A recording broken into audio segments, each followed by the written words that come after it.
Okay, so today we want to talk about how to make your content stand out using your unique point of view. This video is going to be interesting because first I'm going to lay down the context a little bit, and then I'm going to jump into the actual framework which I have used to help my clients refine their point of view. And I'm hoping that you'll be able to use it for your business or for your personal brand as well. So to begin with, I think the question that we need to ask ourselves is why is it that some experts have really compelling stories to tell? What is it about someone like Jonathan Stark, who is the author of Hourly Billing is Nuts, sort of a big name in the world of consultants and experts? Then we have Kim Scott, who is the author of the book Radical Candor, and we have Blair Enns, who is the founder of Win Without Pitching. If you look at the influence that they have, if you look at the content that they create, the books that they write, the blogs that they write, the emails that they write, all of it is received really, really well. It seems to resonate. Whatever they are creating with regards to content, it really seems to be making an impact. So, what is it about them? What do they do differently, which maybe you and I can learn from so that we can also start doing the same for our brands in order to resonate with our target audience? While for others, publishing online can feel like shouting into the void. That you start your posting on LinkedIn, you start with your daily email or a weekly email, or maybe you start your YouTube journey. You keep on publishing with all the discipline in the world. You try it every day for, let's say, 60, 90 days, and still no one seems to care. No one seems to resonate. And it just feels like a one-way communication where you're publishing content and nothing's really happening. And this kind of hurts because publishing content obviously is an effort. We want to build our thought leadership. We want to showcase ourselves as experts. And so when just no one seems to care, it just feels like a lot of effort is wasted. But if I'm being more honest, it hurts personally because these are our ideas. This is something that we truly believe in, and it just doesn't seem to be working. So what do? We try harder. So we start repurposing content. We feel that okay, the reason we are not resonating with our audience is because the problem is in the distribution. We feel that we are not there on the right platforms. We feel that we are not there on enough platforms. If you're on LinkedIn, you want to be on TikTok. If you're on TikTok, you want to be on Instagram. So we feel that the problem lies with the platforms and our distribution strategy. We also feel that the problem lies with our fancy hooks. Maybe we are following like a thought leader on or LinkedIn expert who advises to write a certain type of hook. They ask you to write, maybe create a carousel post, or maybe they ask you to, maybe the best practice that they recommend is like a 30-second video that will work on LinkedIn. So we try to learn all of these different best practices because we feel that is the problem. And only if we're able to fix that, will we be able to resonate with our audience, and the content that we feel like that feels like shouting into the void right now, that will finally get noticed when we understand the best practices and try to comply with them. And before we know it, the moment we start leaning towards the platform, the moment we start prioritizing LinkedIn's algorithm or the subject line of my email or the YouTube thumbnail, we have consciously or subconsciously moved away from our vision, from our big idea, from the change that we want to see. Because now we what we are caring about is being noticed, and what we care about is being on the platform and what the platform wants. And we have gone away from our core message, and now we are sort of trying to fit into the whims and fancies of the platform. And before we know it, we are now creating commodity content. Commodity content essentially means content that looks like everybody else. There's nothing that stands out. It's like you have a generic piece of content. Even if you swap the so if I have published a piece of content, if you have published a piece of content, if we swap our names, no one would even recognize that okay, this is Pranav's content and this is your content, because it just looks and feels like the same. It doesn't have your DNA, it doesn't have your essence into it. So here is the thing, right? Everything that I said, it matters to a certain extent, but not really. It is not something that is at the fundamental level, at the foundational level. So going back to the thought leaders that we admire, they're not obsessed with the reach. They're not obsessed with petty hooks. They do care about the hooks. They do care about how the YouTube thumbnail looks like, but that is maybe a more downstream problem. There is a more upstream problem, which is the core message. Is the core message fixed? Is the core message something that matters? Is it unique? Essentially, is my point of view really solidified? Because all the leaders that we talked about, all these experts, if you talk about Jonathan Stark, he has a point of view. His whole brand revolves around a very unique point of view, which says hourly billing is nuts. He's against the idea of charging by the hour, on which he has built his whole business, on which he has his daily email list, on which he has written books, and so on and so forth. Or if you talk about Kim Scott and her book Radical Candor, she's essentially trying to say that you can be a kind person, you can be a kind leader, at the same time give direct, blunt feedback to your peers or to the people that you're leading. That's what her point of view is, again, on which she has built an empire, so to speak. Or going back to Blair Enns, he has a very unique point of view which says that win without pitching. So if you are an agency, if you are a creative agency, the last thing that you want to do is keep on competing with other agencies, keep on pitching. And what if instead you could showcase your value? What if you could be an expert so that people or your target audiences finds you and you get their business? So all of them have a very unique point of view, a very unique distinct point of view, which separates them from all the other people who are just broadcasting content, throwing content everywhere, but their core message, the unique point of view, is not really sorted. So what is a point of view? If we can define a point of view, a rather simple definition of a point of view would be a change in behavior you want your audience to have. If your audience changes their behavior, it would be beneficial for them. That is what you want. That is what I mean by a point of view here. So simple formula is stop dash start dash. So again, going back to Jonathan Stark, his point of view is stop hourly billing, and then he has multiple things when it comes to start, but more or less it's about value pricing or productized services and so on. So you want to tell your audience stop doing this and start doing that. That is essentially a point of view. Now your point of view, why it is critical is because it's such a foundational aspect of your business, because it seeps into everything. It's like one central narrative which controls all the other mini sub narratives that you have, whether it's your website copy, if you are invited to talk, if you are invited to give a TED talk, the emails that you write, even the sales presentation that you have, all of it is guided by this unique point of view. In fact, the model that I suggest, which again I've learned from Jonathan Stark, is the solar system content model. He doesn't put it this way. I have tweaked the model a little bit, but essentially you have, when it comes to creating content, you have the sun, the planet, and the moons. So the moons are the content ideas that you can see on the screen. So that is your individual blog post or a video, and the planets are the content pillars. So these are mini ideas, or the mini point of views that you have, which revolve around a very strong central point of view, which is the sun. And this sun, as you can see, without the sun, the solar system will collapse. Just like that, without a sun, the content solar system model will also collapse, because the sun is your unique point of view, the guiding narrative. The best part about it is that it attracts the right people towards you. You do not want to work with bad fit people, bad fit clients or customers. So if they don't align with your point of view, it's great, because you don't have to do business with them. You can easily filter them out.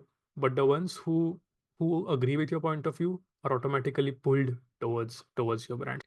Okay, but how do you build this narrative? How did maybe someone like Kim Scott develop this point of view around radical candor? Or how did Blair Enns develop this point about around win without pitching? In all honesty, their stories are going to be different. None of them would have gone through series of steps or a series of questions for them to be able to come to this point of view. But I want to leave you with a framework which will at least get you started on this point of view, which is like a version 1.0 of this point of view. So you know exactly how to think about this, and how to arrive at a point of view which you may run for a bit, try it on for size, and then keep on peeling the onion, maybe keep on refining it. So what are those series of steps? There are 5 steps in total. I will explore them one by one with you. Step one is the goal of the audience. What does your target audience want to achieve? Now, a common mistake that I have made is that I sometimes try to tell the audience that, okay, your goal is wrong. You should not be trying, you should not be aiming for X, you should be aiming for Y. And that is a common mistake because you cannot create demand. You can only channelize demand. So, no, you cannot really change what the audience wants. I mean, of course, there are some businesses who might have changed it, but that's just a very, very hard battle to win. So I would rather have you focus or acknowledge that, okay, your audience wants to achieve X and not challenge it, just accept it. And the goal here is simple, just get them nodding along that, hey, you want to achieve X, right? And they sort of nod along, yes, yes, yes, yes, I do want to achieve X. So now to just solidify this, I'll take the example of a productivity coach, and then towards the end, I also have another example where all of these principles would have come together, so you know how it feels like. So let's say there is a productivity coach named Bob who helps small business owners, and his challenge is that there are just too many productivity coaches out there. So again, he is getting lost in the commodity content, and he essentially wants to stand out with his unique point of view. So how can Bob, the productivity coach for small business owners, create a unique point of view? So again, Bob starts with the goal. The first step is the goal. Again, his target audience is small business owners. Their goal, to feel productive and satisfied about the progress they're making in the business. They want to run a profitable business. They want to run a business that they're proud of. They want to run a business which gives them the lifestyle that they want. So when it comes to productivity, they want to feel productive at the end of the day and satisfied about the progress that they're making.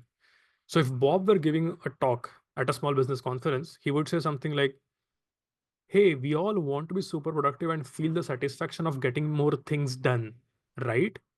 And the audience nods along. Yes, yes, that's exactly what we want. As a small business owner, that's exactly what I want. That's step one, which is the goal. Okay, now that we have identified the goal, we move to the step two, which is the status quo. What is the status quo? The status quo answers the question, how are they currently trying to achieve this goal? At some point, we will attack the status quo, not right now. Okay, right now, we are not talking about our philosophy, we are not talking about our product or our service. We are only starting with empathy. We are starting with the audience. We are asking them first what their goal is, and secondly, what the status quo looks like, which means how exactly are they solving this problem, or in other words, how exactly are they trying to achieve this goal. So we are now simply acknowledging the existing strategies that they have, what they are currently doing. The goal is again to get the audience to nod along and say, yes, yes, this is exactly what we are doing. So Bob, the productivity coach, might say, what are you doing right now to become productive? So as a small business owner, maybe you create Excel sheets, or maybe you download another productivity app and squeeze your massive to-do list into it, or maybe you buy a book by David Allen, or you read other blogs and other resources. That's what you do right now, correct? Again, the audience nods along. Yes, my goal is to become productive, and this is what I'm doing right now to become productive. If you notice right now, Bob is not criticizing or suggesting his point of view in any way. He's simply being empathetic towards the audience. Okay, so we are done with the goal, we're done with the status quo. What's next? Now we sort of switch gears a little bit.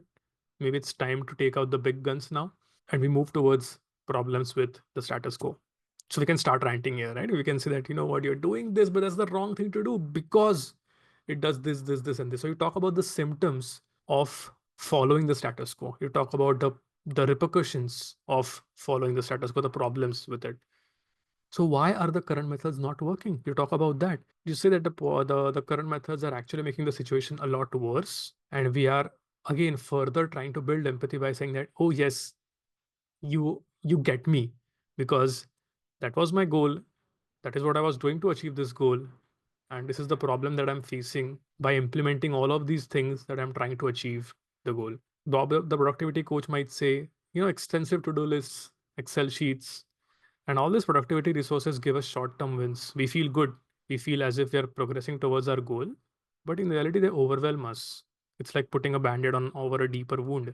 We are moving and making progress, but we never experience the feeling of accomplishment or satisfaction. Standard productivity advice just often just makes us feel more anxious. right? So he might use some version of this. Of course, this is a hypothetical, a made up example, but essentially now Bob is talking about the problems with the status quo. So that's step 3. Now let's move to the step 4, which is the villain.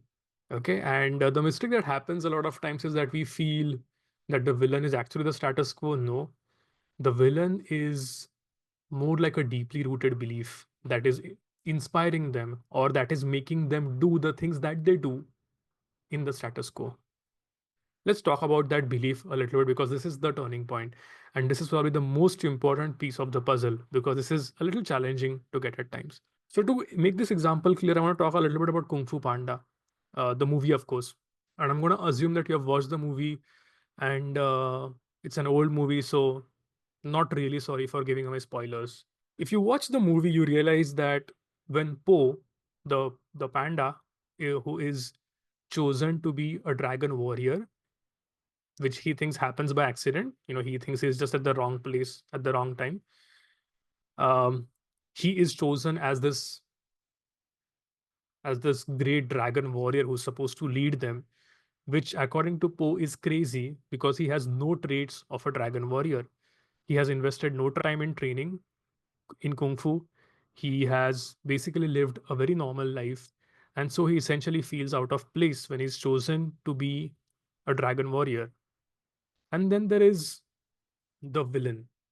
And the reason I'm using quotation marks right now is because that villain is not the actual villain, but there is a villain of this snow leopard named Tai Lung, who is going to come and who is apparently going to destroy the whole world because he's extremely powerful. And so Po, the Kung Fu Panda, or the panda in Kung Fu Panda, is now supposed to fight Tai Lung, who is extremely powerful, who has a lot of training, who has learned from Po's teacher. So how can Po defeat such a powerful villain, especially knowing that he has no background in Kung Fu whatsoever? When you zoom out, you will realize that the actual villain is different. When you zoom in, of course, it feels like, okay, the real villain is essentially Tai Lung, the slow leopard. But when you zoom out, you realize that no, that's actually not true. The real villain is within Po. His self-doubt, or the feeling that I am not enough, or the feeling that I need to do something special to become extraordinary. All of those things are what Poe's problems are. And that is essentially the root of all his problems, the root belief, the villain. It's that.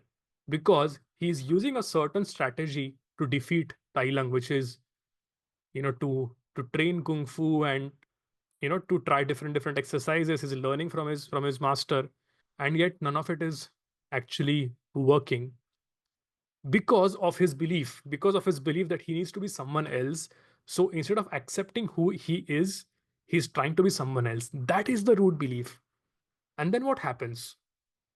At some point of time, he sees the dragon scroll, and he realizes that the dragon scroll is essentially empty, so there is no secret. And all of that to say that, oh, you are enough, you are sufficient, you don't need to have anything else. That is the root belief change that happens. That is the big idea. The big idea here, or the point of view here, is that you are enough, you don't need to be someone else. But before that, we need to find the root belief in this case, which is that Po essentially feels that he needs to be someone else. So we are trying to find the root belief, because all the symptoms that we spoke about previously, about whatever happens because of the status quo, are coming from one root belief. And if you take that root belief, if you attack that root belief, which also is the villain, then you're able to make case for the new game or the new idea that you're going to propose. And I will give you examples, like I said. So don't worry if this is sounding a little abstract right now. Just stick with me for now. So the step 4 is the villain. The audience's current approach isn't the villain. Those methods are merely the villain's sidekicks. They cause harm, but only because the villain sends them out to fight. The symptoms are not the villain. The problem with the status quo is not the villain. The villain is the audience's deeply rooted belief that makes them solve the problem using the methods we looked at earlier. So, Bob, his audience might believe that life is all about hustling. They have been watching Gary Vee videos. They feel that if I slow down and relax, I'll fall behind, and my competition will surpass me. If I don't complete the 10 things on my to do list, my business will fail. Getting more done is the only way to succeed. That's the root belief, which Bob will now challenge. And he will tease his idea. What if building a business isn't about hustling? The question creates tension, right? When Bob says, you know what if that's not the right way? For someone who's a small business owner who has lived his life a particular way, who has been trying to build his business in a particular way, who knows that okay, hustling is the only way to succeed, this question creates tension because now I'm feeling okay, I do want to make a successful business, of course, but is hustling really the right path to achieve that? What if there is some flaw in my thinking? That's what the villain is. That's step 4. The deeply rooted belief in Bob's case was that life is all about hustling. Finally, you reveal the big idea that you have, the new game that you propose. The big idea is the final reveal. This is the new way of doing things that you're proposing. The format for this is stop dash start dash. In case of Po, stop trying to doubt yourself or stop trying to become special. Start accepting who you are. That's like the overall message of the movie. So, Bob, the productivity coach, might say most small business owners think that the more tasks they complete, the more progress they make. But did those 10 tasks move the needle for your business? All that stress and hard work, was it worth it? Is it a sustainable strategy to push through the mountain of work every single day? Hustling is not sustainable. Your job is to do less. Embrace slow growth. Focus on the main thing. Forget about everything else. This message honestly is a little messy, right? You could make it even crisp. Maybe you just go with embrace slow growth. Stop hustling, embrace slow growth. That is a very powerful point of view. Or you could also say, stop hustling, your job is to do less. Or stop hustling, focus on the main thing. The sky's the limit. I mean, you can take it in whatever direction you want, but essentially the old game that he's attacking is that stop hustling, and the new game that he's proposing is embrace slow growth or focus on the main thing, forget about everything else. Final point of view format, like I said, is stop dash and start dash. Now, I do want to take one example, which is Jonathan, and apply this whole framework to his business and see where it takes us. Because again, I hope this is going to inspire some ideas for you. So the goal is that the consultants want to make more impact and work less hours. That's what the goal is. That's what they want to achieve. Jonathan is not challenging that. He's simply saying that, okay, how are you trying to achieve this goal? Well, the consultants try to achieve this goal by being a generalist sometimes or by increasing their hourly rates. But the problem with this approach is that hourly billing has an upper cap. You cannot go beyond a certain hourly rate. By the way, if you want to get deeper into this point of view, you can explore his website. It talks all about it. So you can just verify if this is matching up to that. Also, it punishes increased productivity. So for someone who gets their job done in lesser time, actually gets paid less because they're working lesser number of hours. So what has Jonathan done so far? He has essentially said these are the problems with your beliefs or with the status quo, and then he goes to the root belief that increasing my hourly rates will help me make more money and work less hours. This is what most of his audience tends to believe before they enter into Jonathan Stark's world, right? So increasing my hourly rates, that is the villain here. That is the root belief which Jonathan is attacking. And the big idea that he is saying, which is according to me, Jonathan doesn't really say start value pricing, because this is like a very like a more simplistic version of his idea. So this is on me. This is not what he says, but this is how I understand it, which is that he says stop hourly billing, start value pricing, and he calls it as hourly billing is nuts. That's it. I hope to see your point of view, the villain that you are attacking, because trust me, it's the best decision that you will do for your business and for your content, because everything will be now aligned. Thank you.